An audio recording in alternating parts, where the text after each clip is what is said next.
여러분 안녕하십니까? 네, 산소처럼 신선한 산업통상자원부 소통 채널 산소통. 저는 이 프로그램의 진행을 맡고 있는 산업통상자원부 홍보 담당관 겸 온라인 대변인 최효환입니다. 오늘 방송은 이렇게 청중들을 모시고 진행하게 됐습니다. 산업통상자원부 국민기자단 그리고 일반 관객분들 함께 자리해 주신 여러분 반갑습니다.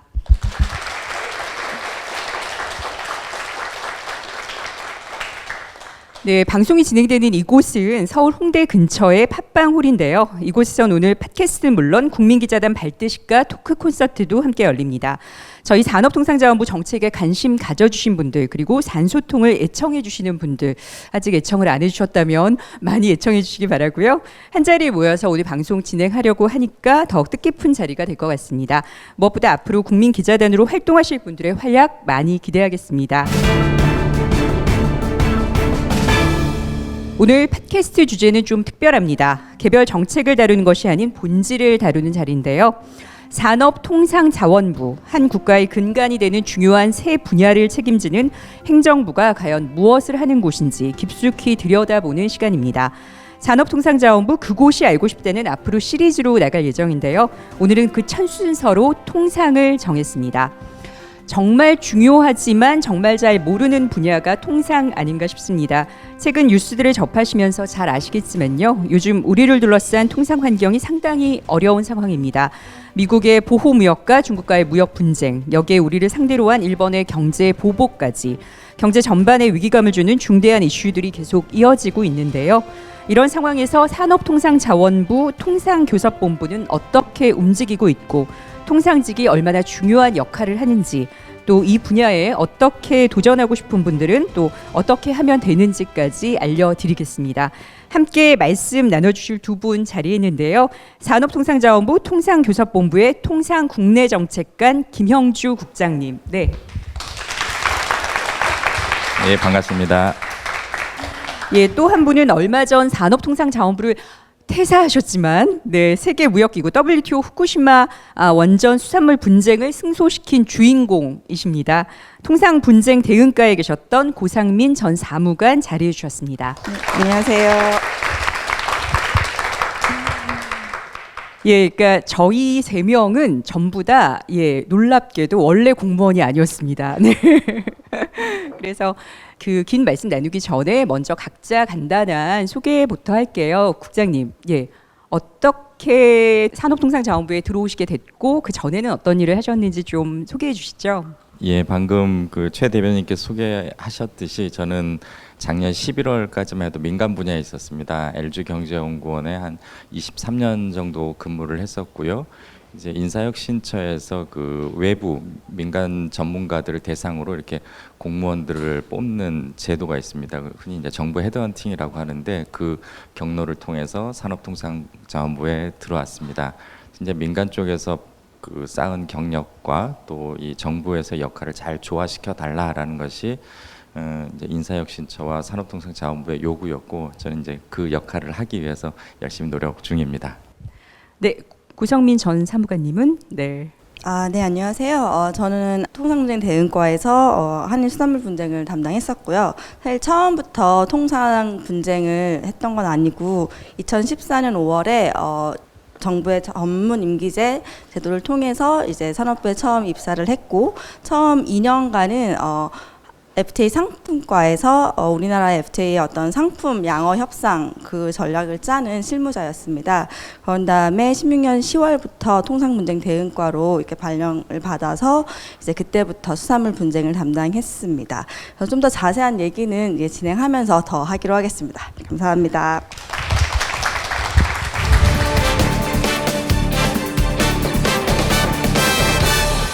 주제가 통상이니만큼 통상 얘기부터 시작을 하겠습니다. 그 산업통상자원부의 통상교섭본부라는 곳은 굉장히 큰 조직입니다. 굉장히 큰 조직이기 때문에 놀랍게도 이 두 분은 같은 통상교섭본부에 일하셨지만 서로 모르셨죠. 네. 오늘 두 분도 서로 처음 만났다고 얘기를 하시더라고요. 국장님, 저도 사실 저도 뭐 사실 산업통상자원부에 지금 들어온 지 그렇게 오래되지 않았지만 통상 제가 홍보 담당관 산업통상자원부의 홍보 총괄을 하고 또 이렇게 알려야 되는 자리임에도 불구하고 솔직히 말해서 제가 통상에 대해서 잘 모르겠더라고요. 너무 방대하고 어렵고 그렇지만 한자를 보니까 통할 통자에 상업이 통한다라는 뜻의 통상이더라고요. 통상이 도대체 뭔가요? 무역하고는 뭐가 다른 걸까요? 예, 이제 산업통상자원부는 산업, 통상, 자원 이 세 가지를 다룹니다. 근데 산업과 자원은 누구나 들어도 쉽게 알 수 있는데 통상이란 단어는 많이 안 쓰거든요. 물론 이제 여기 오신 기자분들 중에는 통상 전공하시는 분도 계시겠지만 한 10여 년 전까지만 해도 통상보다는 무역이란 단어를 우리가 훨씬 많이 썼습니다. 근데 무역도 영어로는 트레이드고 통상도 영어로 이제 트레이드입니다. 그러면 차이가 뭐냐? 그럼 무역은 흔히 이제 상품이나 서비스가 왔다 갔다 하는 거를 의미한다면 통상은 방금 대변인 말씀하신 것처럼 이 상업이 서로 통할 수 있도록 예를 들면 단순히 그 물건이나 서비스를 사고 파는 것뿐만 아니라 뭐 지적재산권이라든지 제도라든지 또 한 나라의 상업 활동이 다른 나라에서도 동일하게 보장될 수 있도록 그런 것들을 잘 조율하는 것이 이제 통상의 기능이라고 하겠습니다. 근데 물론 일반인들이 그런 걸 다 아실 필요는 없지만 일단 무역이 단순히 상품 서비스의 교역 그러니까 이 사고 파는 거에 집중됐었다면 통상 그보다 좀 더 넓은 그리고 좀 더 높은 수준으로 서로의 그 상업 활동을 원활하게 하자는 거다. 뭐 그 정도 이해하시면 충분할 것 같습니다. 근데 저희 그러니까 본부의 이름이 통상본부가 아니에요. 통상교섭본부거든요. 그럼 교섭은 뭔가요? 통상교섭. 예, 방금 그 통상이라고 하는 것이 이제 나라들 간에 서로 이제 상업 활동을 잘 통할 수 있도록 해야 된다라고 얘기를 했는데요. 각 나라마다 상황이 다 다릅니다. 어떤 나라는 이제 제조업을 이제 중요하게 생각하는 나라가 있고 어떤 나라는 이제 농업이나 뭐 수산업을 중시하는 나라 또 서비스나 기술을 중요하는 이렇게 서로들의 그 흔히 말하는 비교 우위가 다르기 때문에 각자 자기들이 잘하는 분야에서 유리한 그 고지를 확보하기 위해서 이제 노력을 많이 합니다. 그러면 어느 한 나라만의 그 주장을 일방적으로 받아들일 수는 없지 않겠습니까? 그거를 적당한 선에서 이익의 균형을 맞춰서 누구도 손해 봤다라는 비판을 국민들로부터 듣지 않도록 나라와 나라가 서로 이걸 이제 주고받는 일종의 거래를 하는 그걸 이제 교섭이라고 이야기를 합니다.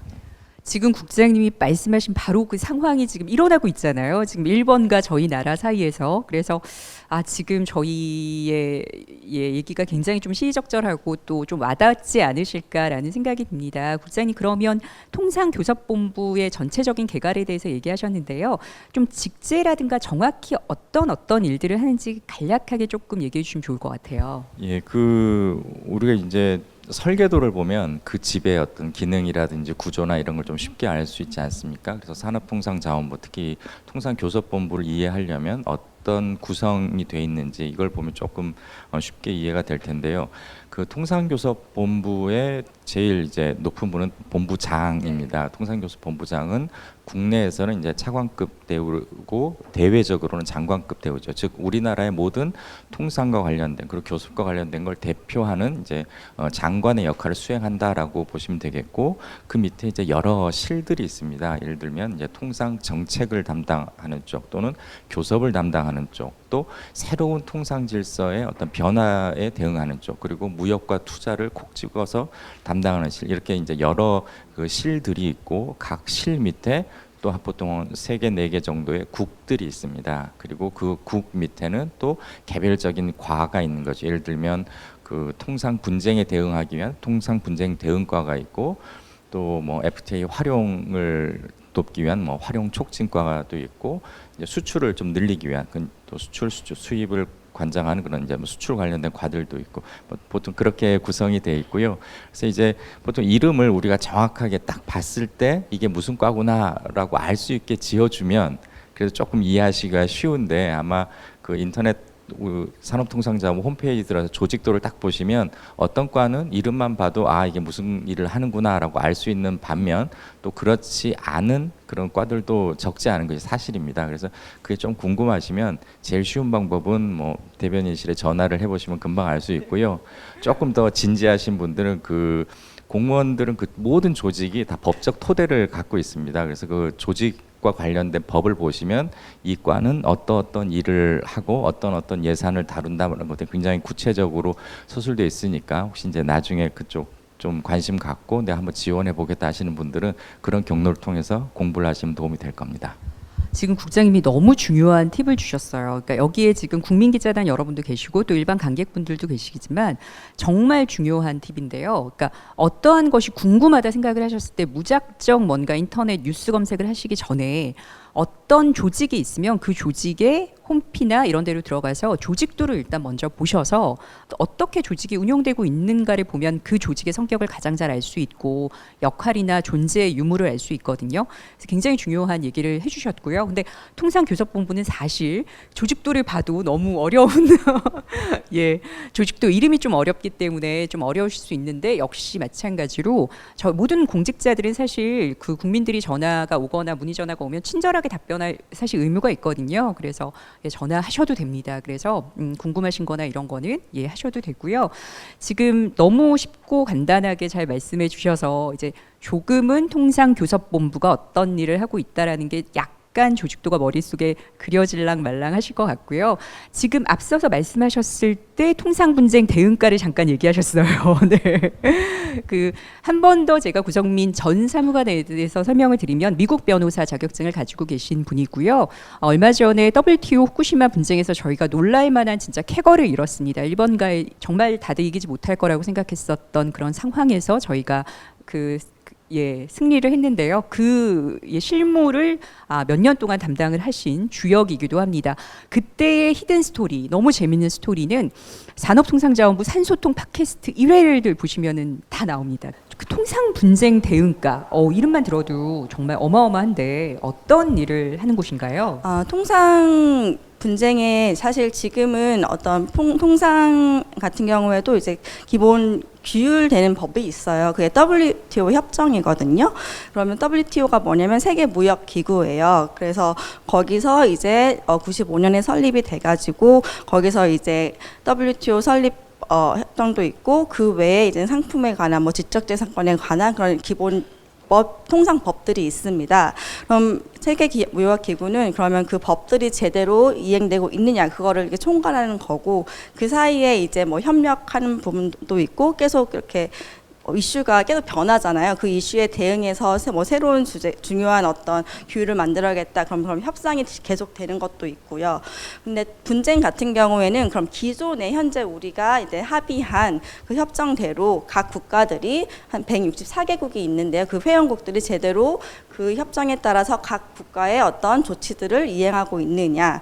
근데 그렇지 않다. 어떤 조치에 대해서 한 국가는 자기의 정당한 조치다. 근데 다른 국가에서는 그게 정당한 조치가 아니다 해서 어떤 다툼이 있을 때 그럼 통상 분쟁이 될 수도 있는 거거든요. 물론 이게 중간에 협의를 통해서 풀 수도 있지만 이게 협의대로 안 되겠다. 그러면은 우리는 이거를 WTO에 갖고 가서 이제 분쟁화해서 해결을 하자라고 했을 때 이제 저희과 같은 경우에는 이제 어떤 WTO 그런 통상 문제가 분쟁화가 되면 이제 그거를 실무적으로 이렇게 진행하는 과이고 그거를 담당하는 사람이었습니다.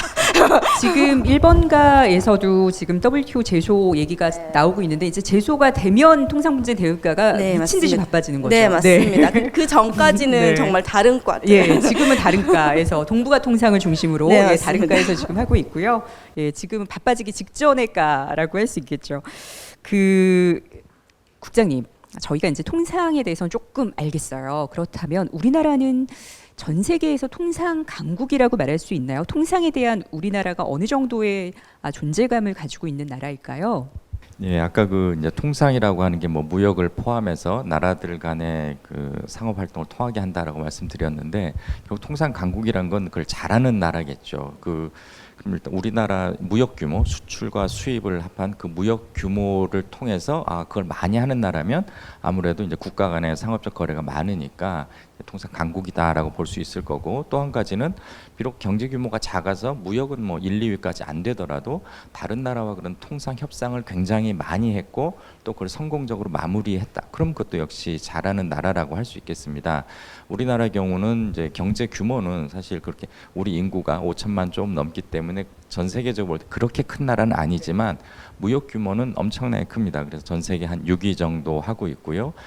또 뭐 제가 좋아하는 표현은 아닌데 그 FTA 영토라는 표현들을 가끔 씁니다. 그게 뭐냐면 어떤 한 나라가 다른 나라와 그 자유무역 협정을 체결했을 때 그럼 그 나라와 우리나라는 서로 사실상 경제적으로 한 나라가 됐으니까 이것도 그냥 영토라고 본다면 그런 식으로 FTA를 체결한 나라들은 전부 우리의 상업적 거래가 자유롭게 이루어질 수 있는 나라다라는 관점에서 그 나라들의 면적 또는 그 나라들의 GDP를 전 세계 GDP 차지하는 비중 이런 걸 가지고도 또 비교를 하는데요. 그걸 하면 이제 한 3위 정도 됩니다. 그러니까 FTA 협정 효력이 미치는 것을 다 영토로 삼으면 한 세계 3위 정도가 되는 거죠. 근데 이제 그런 영토라는 표현은 굉장히 또 상대국은 민감하게 받아들일 수 있기 때문에 그 표현은 별로 좋은 표현은 아닌데 어쨌든 우리와 FTA를 체결해서 발효된 나라들이 그렇게 많고요. 특히 전 세계적으로 미국, 뭐 유럽연합, 중국 이런 나라들이 큰 나라들인데 그런 나라들과 모두 FTA를 체결한 나라는 우리밖에 없습니다. 그리고 지금 미국과 EU가 FTA를 체결한 바람에 굉장히 커졌지만 그 전까지만 해도 사실상 우리가 가장 큰 나라였다고도 할 수 있겠죠. 지금 잠깐 국장님께서 얘기하셨지만 저희가 사실 올해 산업통상자원부의 아주 중요한 아젠다 중에 하나가 제조업 강국으로 다시 일어나자라는 제조업 르네상스입니다. 근데 여러분들 그 우리나라가 제조업이 세계 몇 위 정도일 거라고 생각을 하세요? 놀랍게도 6위입니다.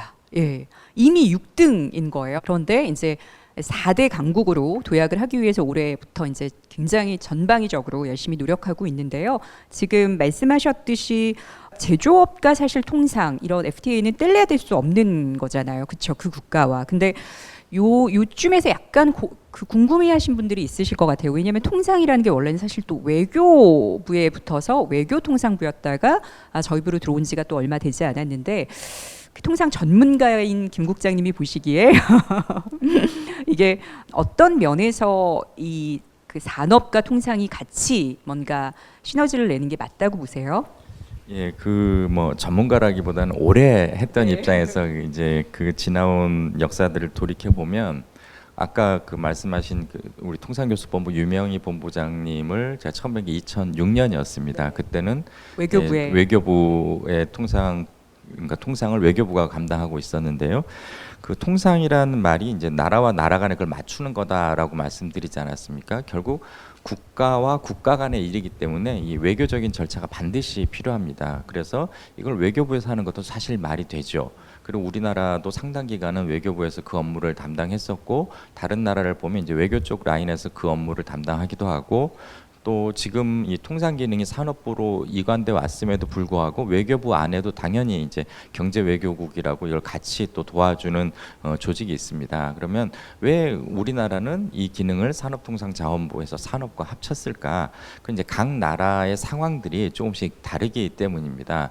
우리나라에서는 그 산업정책이라는 말을 그냥 당연하게 쓰고 일반적으로 쓰지만 우리나라나 일본, 중국 같이 이제 정부가 경제에 좀 영향력을 많이 미치는 일부 나라를 제외하면 대부분의 나라는 대부분의 이제 특히 선진국들은 시장은 시장대로 정부는 정부대로 좀 역할을 많이 나눠서 합니다. 이런 경우는 산업 정책을 정부가 많이 하지 않기 때문에 굳이 산업과 이 통상을 묶을 필요가 없는 것이죠.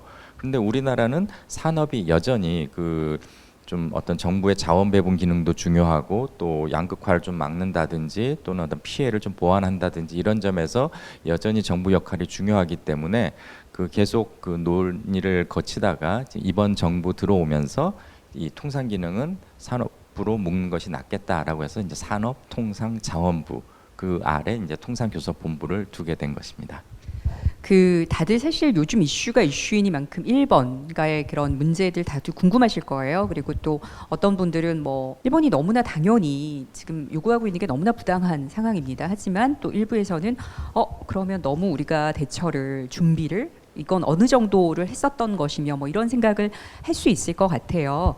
국장님, 저희의 통상교섭본부 그리고 통상의 수준 그리고 이렇게 대응 능력 정도를 이렇게 그냥 편하게 어느 정도라고 꼭 뭐 이렇게 견주어서 얘기할 필요는 없지만 또 어쨌든 민간에서 들어오시게 되면 조금 다른 시선으로 바라보실 수 있을 것 같으니까 어떻게 보시나요?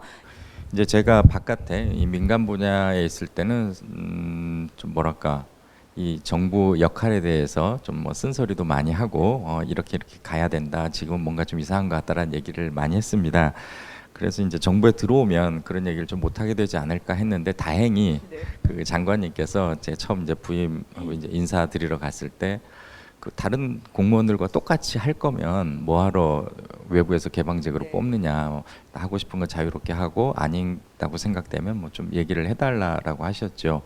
그래서 저는 그 산업 정책이 이제 장기적으로는 점점점 줄어들 거라고 생각하기 때문에 이 통상 분야에 대해서 이제 정부 역할도 줄어드는 것이 이제 뭐 당연한 흐름이다라고는 생각합니다. 그런데 지금 이 시점, 특히 그 일본과의 최근 갈등을 보면서 이 통상 기능을 산업부와 묶어놓은 게 참 다행이다라는 생각을 했는데요. 아시다시피 지금 일본이 이제 문제 삼는 게 그 이제 안보와 관련된 물자들이죠. 표면적으로는 전략 물자고 그건 이제 산업부 안에서 무역 안보과에서 주로 관리를 합니다. 그런데 그 정책이 영향을 미치는 것은 반도체라든지 또 우리 주요 산업이거든요. 그건 또 업종과에서 담당을 하고 있고요. 근데 즉 그 일본의 그런 정책이 영향을 미치는 과와 또 그것의 어떤 이제 문제 제기가 된 무역안보과 그리고 그 문제 해결을 위해 뛰어다니는 이제 통상 교섭도 이게 다 같은 산업통상자원부 아래 있다 보니까 굉장히 유기적으로 서로 연결이 되고 또 대응도 손쉽게 이루어지고 있습니다. 그래서 그런 부분이 어떻게 보면 현재 우리의 어떤 정책 방향이나 경제 발전 단계와는 굉장히 잘 어울리는 그런 조합이었다라는 생각이 들고요. 대신 이제 우리 경제가 계속 발전을 하고 점점 민간 영역이 커지고 정부의 역할이 줄어들면 또 아마 바뀔 때가 오긴 할 겁니다. 하지만 그때까지는 현재 그 구조가 굉장히 좀 최적화되어 있는 것 같고 오히려 이제 일본과 우리와 대응하는 과정에서 이제 일본이 우리보다는 훨씬 조직이 보수적이고 변화가 좀 느린 측면이 있습니다. 그러다 보니까 지금 약간 일본은 우왕좌왕하는 것 같고 우리는 조금 기민하게 대응을 하는 것 같은데 이 추세를 계속 잘 이어나갔으면 좋겠다는 바람을 갖고 있습니다. 지금 국장님께서 잠깐 얘기하셨어요. 전략물자 이런 얘기하셨고 사실 요즘 뉴스를 보면 전략물자, 캐치올, 화이트리스트 막 너무 어려운 단어들이 많이 나오죠. 여러분들 저희도 잘 모릅니다. 왜냐하면 산업통상자원부 공무원이라고 다 할 수 없습니다. 네, 통상직을 하지 않았으면 당연히 모르고 캐치올 같은 경우에는 사실 진짜 정말 실무를 담당하시는 분들 말고는 진짜 정말 처음 보는 일반인들은 당연히 그러니까 여러분들도 당연히 모르시는 게 당연합니다. 그래서 이건 남들은 다 아는데 나만 모르는 단어야 이렇게 생각하실 거 아니고요. 근데 저희가 그래서 산업통상자원부 그 온라인 홈페이지나 페북 SNS에 용어 설명을 해드리고 있습니다. 시리즈로 나가고 있습니다. 보시면 아주 한눈에 알 수 있게 전략 물자가 과연 뭔지, 화이트리스트가 뭔지, 캐치홀이 뭔지 잘 설명이 나가고 있으니까요. 그러니까 그 뉴스나 요즘 업데이트되는 너무 소식들이 되게 어려운 게 많은데 그거를 그냥 나만 모르고 있겠거니 그리고 그렇게 생각하지 마시고요. 어차피 지금 요즘 나오고 있는 거는 정말 미중유의 사실 이런 상황은 미중유의 상황이에요. 그래서 다들 처음 맞닥뜨리는 이런 그 돌발 상황들이기 때문에 여러분들도 빨리 업데이트를 해서 또 국민기자단 분들이 대다수이시기 때문에 이슈를 따라가시면 좋을 것 같다는 생각이 듭니다. 여기서 조금 분위기를 가볍게 하기 위해서 사실 일본과 지난한 싸움을 하셨잖아요. WTO 후쿠시마 때문에. 근데 이번에도 사실 일본 같은 경우는 얼마 전에 양자 협의 때도 약간 이렇게 이해하기 조금 어려운 이런 대응들도 하고 좀 그랬었습니다. 그런 걸 하셨던 입장에서는 좀 어떠세요? 요즘 보면 그냥 이제 민간인이시기 때문에 좀 편하게 얘기를 해주시면. 사실 제가 민간이긴 해도 이게 직접적으로 요새 막 WTO 제소가 제기된다고 하니까 괜히 제가 잘못 말했다가 괜히 저희 과가 기존에 저희 친정집이 괜히 바빠질까봐 가능하면 이렇게 제소까지 안 가고 양국 간의 대화로 잘 풀어가지고 조금 됐으면 좋겠다고 생각을 하거든요. 그래서 사실 양자 협의는 가장 기본이 되는 거고 사실 지금 일본이 저희가 정부에서도 그렇고 저희 지금 산업부 국장급에서도 이게 협의 채널이 통상이 가장 기본이거든요. 그러니까 통상 결국 국가 간의 신뢰를 기반을 다져가지고 협력 채널을 계속 만들어서 끊임없이 소통을 해가는 과정이에요. 근데 이 통상의 기본이 되는 거를 이렇게 시도조차 이렇게 거부하는 일본의 행태가 사실은 조금 제가 이렇게 통상을 나름대로 이렇게 WTO에서 많은 역할을 하고 있는 일본이라는 회원국이 왜 저렇게 나올까라는 생각은 하고 있습니다. 그래서 그냥 통상 이렇게 교섭이나 협상을 하다 보면 제가 얼마 전에 한 20년 넘게 이렇게 이런 되게 이런 통상에서 이렇게 협상을 하신 분이 만나게 기가 있었는데 이 과정이 약간 연애 과정과 같다는 거예요. 이렇게 저희가 이렇게 연애 과정 때 싸우기도 하는데 언젠가 이렇게 다시 연락은 해서 이렇게 풀어야 되는 거잖아요.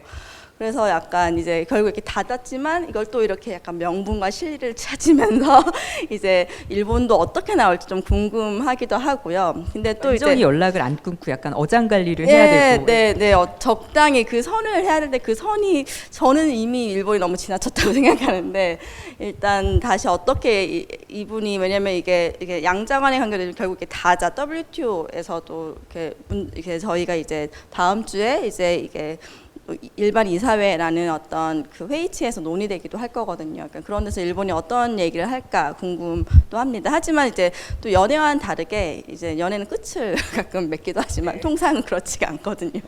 그래서 더 일본의 어떤 반응이 정말 궁금한 상황입니다. 네. 그 얼마 전 왜 양자 가장급 협의 때 이렇게 상징적인 사진이 있었어요. 일본 측은 반팔 그 와이셔츠, 그러니까 정장이 아닌 그냥 반팔에 이렇게 일어서지도 않고 인사를 하지 않고 그런 것에 이제 또 우리나라 국민들은 너무하는 거 아니냐, 저렇게 앉아 있고 이렇게 인사도 안 받고 뭐 이런 것. 그러니까 그런 게 사실 크게 보면 뭔가의 신경전인 거죠. 예, 신경전의 일환인 것 같아요. 예, 그러니까 실제로 그렇게 하다 보면은 그런 아주 사소하고 미묘하고 이런 신경전들이 분명히 일어나는 거죠. 네. 그렇죠. 그런 맥락에서 약간 연애와 비슷한 부분인 거고요. 그래서 정말 일본이 약간 사실은 어떤 저희가 이제 RCEP이라는 협상에 가보거나 이런 해보면 되게 예의가 바른 국가거든요. 그래서 그런 식으로 이렇게 강하게 보여주는 거죠. 예. 강하게 하고 또 이게 RCEP 같은 경우에 국가 RCEP에 참여하고 있는 16개 국가가 이렇게 돌아가면서 이렇게 협상을 이렇게 정기적으로 하고 있는데요. 일본이 할 때마다 정말 너무 잘 다들 어떻게 준비를 했을까 기대하는 협상이에요. 근데 이렇게 양자 협의를 약간 조금 어떻게 보면 무례하게 이렇게 한 거에 대해서 네. 조금 이런 걸로 이렇게 메시지를 던지려고 하는구나. 이게 근데 메시지가 대상이 누굴까는 퀘스천 마크인 것 같아요. 정말 한국민에 보여주기 위한 건가? 아니면 그냥 다른 용도일까? 그렇죠. 복장이라든가 인사라든가 이런 비언어적인 걸 통해서 뭔가 그렇죠. 강력한 회의실 메시지를 자체도 되게 정리가 안 안 되고 된 일부러. 네. 그렇습니다. 국장님. 뭐 통상 얘기를 하면 사실 너무 크고 넓고 아젠다도 크니까 조금 미시적으로 들어가서 국장님 같은 경우에는 통상 국내 정책을 총괄하시는 분입니다. 가장 어쨌든 이렇게 민간에 계시다가 공직에 들어오셨을 때도 뜻한 바도 있으셨을 테고 지금 가장 올해 그리고 내년 가까운 시일에 좀 주안점, 내가 정말 이것만은 꼭 제대로 하고 마무리 짓고 싶다라고 하시는 것들이 뭐가 있을까요? 이제 그 질문에 답을 드리자면 먼저 제가 속해 있는 통상국내정책국이 어떤 일을 하는지를 잠깐 말씀을 드려야 될 텐데요. 앞서 설명드린 것처럼 이 통상이라고 하는 것은 이제 국가 간의 약속을 바꾸는 겁니다. 즉 예를 들면 이제 관세 장벽이 높았는데 관세 장벽을 없애자, 또는 비관세 장벽을 이렇게 바꾸자, 낮추자, 이런 약속들을 하는 것이죠. 즉 그런 약속이 없을 때 우리나라도 그렇고 상대국도 그렇고 그 기존의 제도에 최적화해서 뭔가 다 적응들 돼 있습니다. 농민들도 내가 이 정도 쌀 가격을 받을 수 있으니까 벼농사를 지어야겠다.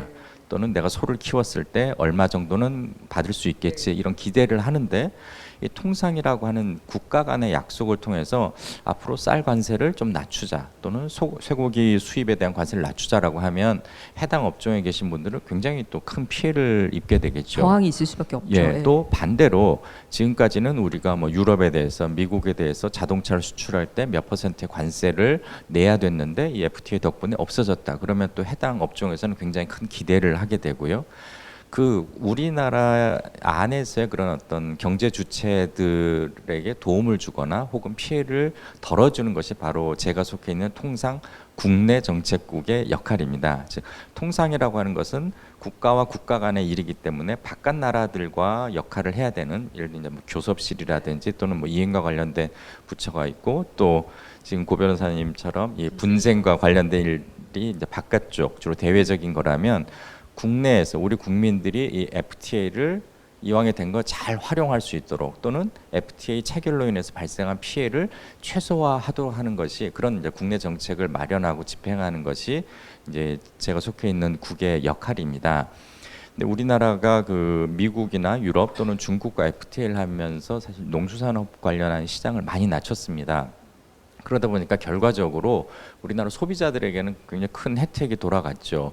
이제 과일도 굉장히 다양해지고, 또 과일도 싸게 먹을 수 있게 되고, 뭐 소고기도 싸게 들어오고, 생선도 그렇고, 그런 점은 이제 소비자들 입장에서는 긍정적인데, 해당 분야의 그 생산자들, 주로 농어민들한테는 굉장히 큰 피해가 갈 수 있죠. 그래서 정부는 그런 어떤 그 불가피한 피해를 좀 이제 보상해주는 측면에서 이제 국내 보완 대책이라는 것을 지금 마련해서 지금 시행을 해왔습니다. 그래서 이제 큰 FTA를 할 때마다 한미 FTA를 통해서 뭐 농산물이나 이런 것들이 들어오면 도대체 피해가 얼마나 발생할까, 그거를 집계해가지고 그 피해를 이제 좀 덜어주는, 그 피해액에 상응하는 지원 대책을 마련하죠. 그럼 물론 그 피해액에 대한 재원은 그럼 어디서 마련되냐면, 한쪽에서는 피해가 발생하지만 한쪽에서 이익이 발생합니다. 유럽에다가 공산품도 수출하고, 뭐 미국의 자동차 수출이 늘면 우리 국민들의 생산이 늘고 일자리가 늘고 세금이 늘겠죠. 그럼 정부는 그 세금을 이제 피해 있는 쪽에다가 이렇게 도와주는 그 전달 역할을 하는 것이 이제 정부 역할인데요. 그것이 단순히 피해를 이제 좀 보상한다 이런 측면에서 끝나는 게 아니라, 최종적으로는 이제 우리나라 농업이나 어업이 과거에는 경쟁력이 없었지만 이런 지원을 받아서 또는 이런 보완 대책을 통해서 경쟁력을 회복하고, 나아가서는 이제 수출 경쟁력까지 좀 확보하는 것이 최종적인 목표입니다. 근데 우리가 이제 미국이나 또는 중국과 FTA가 이제 시간이 지나면서 그 보완 대책들이 조금씩 그 마지막 시한이 가까워오고 있습니다. 보통 한 10년 정도 시행을 하는데요. 한미 FTA 그 협상 발효 이후 10년이 아니라 한미 FTA 협상을 시작하면서 그것과 관련된 보완 대책이 마련되면 그 첫 마련된 보완 대책 시행 이후 10년입니다. 그래서 아마 몇 년 안 가서 그런 보완 대책들이 다 이제 만료가 되고, 그래서 이제 저희 국 입장에서는 그 시한이 끝나기 전에 우리가 지금까지 집행한 그런 정책들이 우리나라 농어민들의 경쟁력 회복에 큰 도움을 주는 것을 목표로 하고, 그걸 이제 좀 잘 마무리하고 싶고요. 그게 이제 피해와 관련된 부분이라면, 또 한 분야에서는 이제 활용과 관련된 업무입니다. 그래서 대기업들은 사실 인력도 충분하고 정보도 많기 때문에 그 기존의 FTA들 잘 활용해서 수출을 늘려나가고 있는데, 중소기업들은 아직도 정보도 좀 부족하고 또 전문성도 떨어져서 정부 도움을 많이 필요로 합니다. 근데 작은 중소기업이 FTA 전문 인력 한 명씩을 고용하는 거는 사실 수지가 안 맞거든요. 대신 뭐 수십 개의 그 중소기업을 한두 명의 관세사가 도와주는 것은 의외로 큰 비용이 들지 않을 수 있습니다. 그런 식으로 좀 규모의 효과를 좀 누릴 수 있도록 지원하는 것이 이제 또 저희 국 또는 우리 정부의 또 다른 역할이라고 하겠습니다. 그러니까 규모의 경제, 규모의 통상을 하는 국이라고 할 수 있는 거네요. 지금 저는 국장님 말씀드리니까 이제 우리가 통상이라 그러면 뭔가 막 FTA 협정을 체결하는 게 되게 중요할 거라고 생각했는데, 그거 당연히 중요한데 그건 이미 어느 정도 거의 다 이제 체결이 된 거잖아요. 그렇죠? 전 세계적으로. 그러니까 체결된 것을 어떻게 적용하고, 또 우리나라가 어떻게 그것으로서 수혜를 입고, 또 이런 식으로 체결된 것에 분쟁이 일어났을 때 어떻게 대응할 것이냐. 그러니까 이 통상교섭본부라는 것이 참 이렇게 FTA 뭐 협정 체결하나 보다가 아니라 체결은 정말 시작일 뿐인 거네요. 그렇죠? 예. 그렇습니다. 그 잠깐 이제 덧붙이자면, 우리나라가 이미 발효된 FTA가 15개입니다. 15개고 전 세계적으로 52개 국가와 FTA가 이미 그 발효가 돼 있고요. 아직 발효는 안 됐지만 체결한 FTA, 중미화 FTA 하나 더 있어서 그것까지 포함시키면 이제 16개 FTA, 57개국이 우리나라와 이제 FTA로 연관되어 있는데, 이러다 보니까 과거에는 이제 FTA를 체결하고 협상하고 이쪽이 중요했다면, 이제는 기체결한 FTA를 잘 활용하고 또 거기서 발생하는 부작용을 최소화하는 것, 그리고 FTA를 체결할 때는 분명히 두 나라가 서로 이제 약속을 잘 지키겠다고 이제 도장도 찍고 손가락도 거는데 실제로 해보면 경제 환경도 바뀌고 또 두 나라의 어떤 정치 상황도 바뀌면서 잘 약속이 안 지켜지는 경우들이 많습니다. 그래서 그런 것들을 좀 이제 이행한다든지 또는 산업 환경 변화에 따라서 기존 FTA를 좀 업그레이드 한다든지 이런 것들이 이제 통상교섭본부의 이제 새로운 역할로 점차 부상하고 있습니다. 지금 말씀만 들어도 아시겠죠. 엄청나게 출장이 많은 지난주 바로 어제 베트남 다녀오셨잖아요. 베트남에서 또 기업 설명회, 한국 기업 설명회를 마치고 또 김영주 국장님은 이 자리를 위해서 또 오신 거죠. 네. 그래서 다들 아까 전에 제가 처음 오프닝 때 말씀을 드렸지만 사실 여기 계신 국민기자단 분들의 제가 지원 서류를 제가 꼼꼼히 봤었는데 통상에 대해서 관심을 가지신 분들이 굉장히 많았어요. 그래서 제가 그것이 알고 싶다 산업통상자원부의 첫 순서를 통상으로 마련한 것도 이유가 있습니다. 예. 그리고 뭐 보니까 통상과 관련된 학과에 계신 분도 많고 그렇지 않더라 하더라도 통상에 대해서 전혀 관심이 없었던 분이라 하더라도 요즘은 워낙 일본과의 이슈가 민감하다 보니까 다들 궁금해하실 것 같기도 하고 제가 처음에 오프닝 때 잠깐 말씀드렸지만 저희 세 명은 늘 공무원이 아니었던 사람들이었습니다. 그래서 그렇다면 그 공직에 대해서도 관심이 많으실 텐데 어떻게 또 공직에 입문하게 됐는지도 또 조금 팁을 드리면 여러분들한테 큰 도움이 될 것 같아요. 잠깐 말씀드렸지만 저는 원래는 한 20년 가까이 SBS라는 방송사에서 방송 기자로 일을 했습니다. 그래서 사실 저는 공직에 들어오기 전에 이미 김 국장님을 여러 번 인터뷰를 했었어요. 그래서 민간에서 굉장히 유명한 경제 평론 그리고 통상과 관련해서는 아주 전문가셨어요. 근데 저 같은 직장에 이렇게 근무하게 될 줄 몰랐습니다. 그리고 사실 국장님하고는 저하고는 굉장히 비슷한 시기에 또 입사를 하게 돼서 입사 거의 비슷한 동기라고 할 수 있는데요. 국장님 같은 경우에는 사실 드라마틱하게 어떻게 보면 정말 커리어에 변화를 주신 겁니다. 물론 하는 업은 이렇게 일맥상통하게 통상이라는 것과 연결이 되지만요. 국장님은 어떻게 또 공직으로 내가 한번 와봐야겠다, 도전을 해야겠다라고 생각을 하셨는지 그리고 또 어떤 경로를 통해서 오셨는지 궁금합니다. 이제 저는 경제학을 전공했습니다. 근데 이제 경제학과 다니는 학생들은 한 번쯤은 이제 행시 생각들을 하거든요. 그래서 저도 행시 생각을 안 한 건 아닌데 공무원이 돼봐야겠다라고 생각을 했더니 이제 선배들이 그 고시계라는 잡지를 주더라고요. 그러면서 이 고시를 보려면 이런 걸 한번 보고 어떻게 준비를 하고 어떤 시험인지 알아야 된다. 그걸 보고서 하루 만에 저는 아니다. 이건 아니다. 저랑 비슷하신데요? 예. 그래서 이제 제가 그 공무원이 됐다라고 하니까 제 뭐 동기들이 다들 깜짝 놀라는 게 전혀 아닐 것 같은데 그렇다라는 얘기를 많이 했습니다. 돌고 돌아서 몇십 년 후에 하셨잖아요. 그렇게 된 거죠. 근데 이제 왜 그걸 하게 됐냐면 일종의 좀 빚진 마음도 좀 있고요.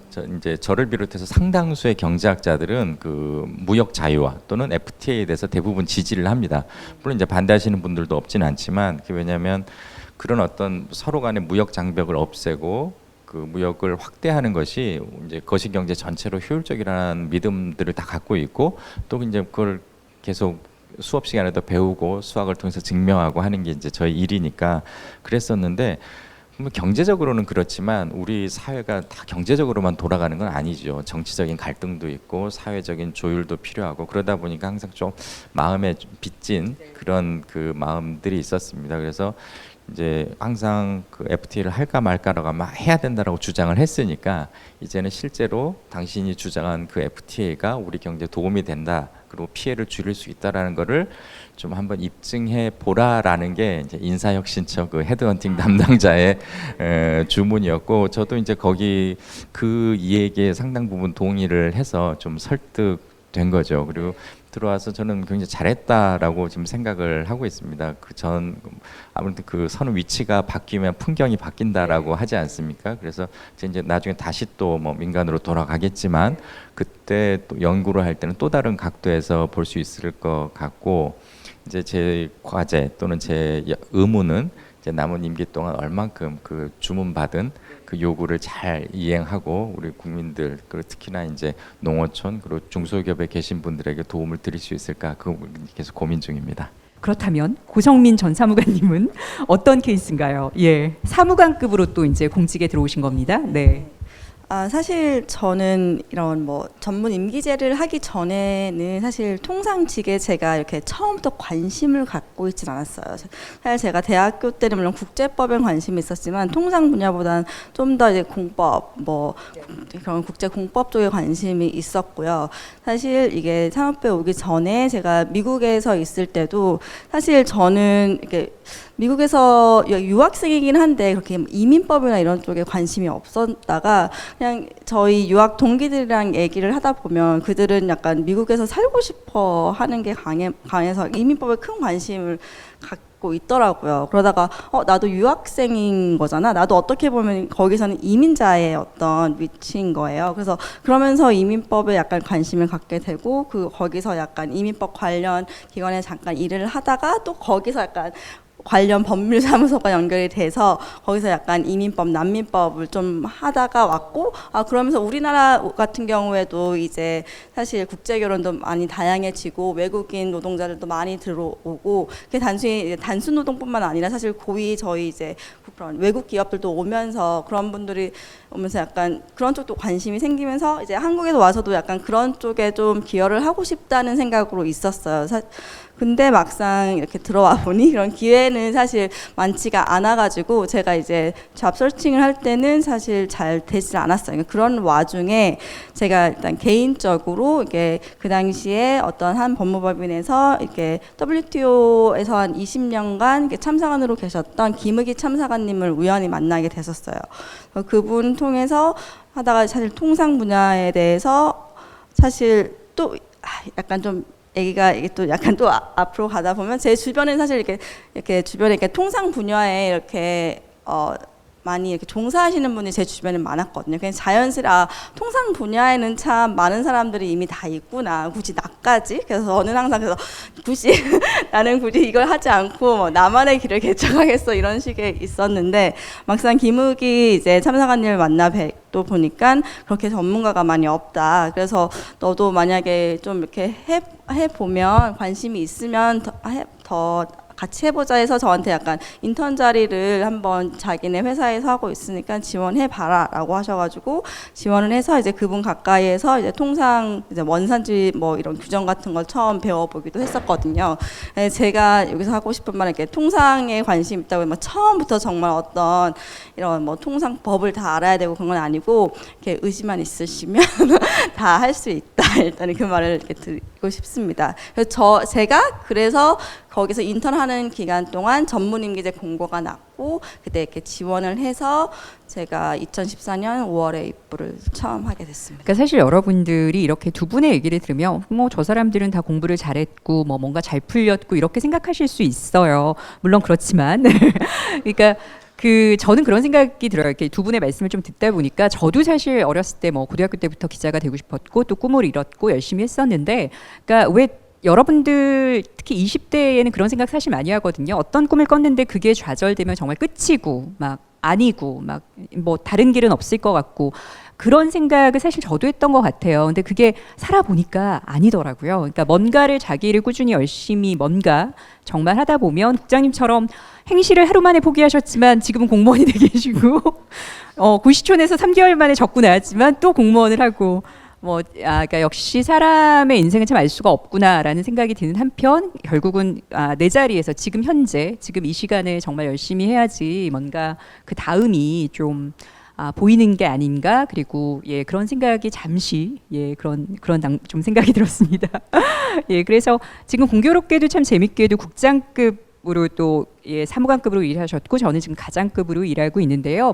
그런 것도 또 궁금하실 수 있을 것 같아요. 관료화라는 말이 있죠. 관료화라는 말이 정말 명사로 나올 만큼이라는 거는 관료 집단의 이런 보수성이 엄청나다라는 것을 또 방증하는 단어이기도 한 것 같아요. 그래서 다들 또 그런 걱정들도 하시거든요. 그러면 뭐 민간에 있다가 공무원이 되면 너무 배타적이지 않을까 뭐 이런 우려도 하시는데, 저는 제가 들어와 보니까 산업통상자원부가 굉장히 사실 그 민간이나 이런 것에 굉장히 우호적이고 또 열려 있는 조직이라는 생각을 했습니다. 국장님은 어떠세요? 저도 이제 정부에 처음 들어와서 놀란 게 굉장히 좀 수직적이다. 이제 수직적인 게 있고, 이제 우리 흔히 수직적 또는 관료화 그러면 이제 좀 부정적인 인식들이 있지 않습니까? 그래서 민간업에서 좀 수직적이다라는 느낌을 가졌었는데, 이제 시간이 지나면서 좀 생각이 바뀐 게, 이게 좀 필요하구나. 왜냐면 사람들이 이 수직적이라는 게 뭐 사람에 대한 뭐 충성 이런 게 아니라 바로 그 각자의 역할, 직책에 대한 이제 어떤 그 역할 분담인 거죠.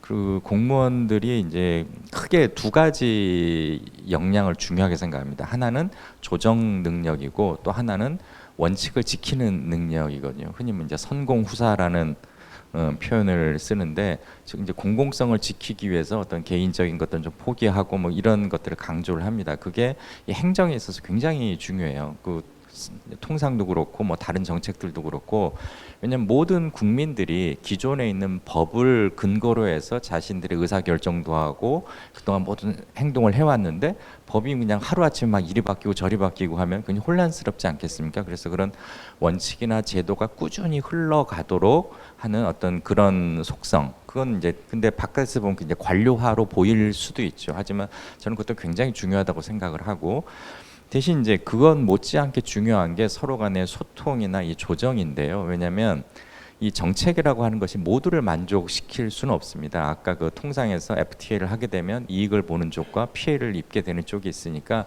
그 사이에서 그 이익과 피해를 잘 조정하는 역할. 그러려면 이제 이쪽 이야기도 잘 들어주고 저쪽 이야기도 잘 들어주고, 또 서로가 받아들일 만한 반대급부를 제시해야겠죠. 이거는 또 관료화와는 정반대 쪽에 있는 어떤 역량입니다. 그래서 여러분이 이제 공직에 들어오실 경우, 나는 굉장히 좀 보수적이고 원칙을 지키는 사람인데 갑자기 그런 조정 업무를 맡으면 당황할 수 있고 스트레스 많이 받을 수 있어요. 그리고 이 공직은 내 업무가 내가 갈 길이 아닌가 보다를 생각할 수 있고, 또 반대로 자기는 활발하고 사람들 만나는 거 좋아하고 서로 조율하는 걸 중요하게 생각하는데 원칙대로 법 집행하고 막 이런 일을 하면 그것도 굉장한 스트레스겠죠. 그래서 무조건 공무원이 된다 이것뿐만 아니라 내가 어떤 업무를 하는 그런 공무원이 될 것이냐, 이런 것까지 조금 더 세밀하게 생각을 하시고, 나는 좀 원칙 지키는 거 별로 안 좋아해, 뭐 이렇더라도 다양한 그 공직이 있으니까 그건 조금 그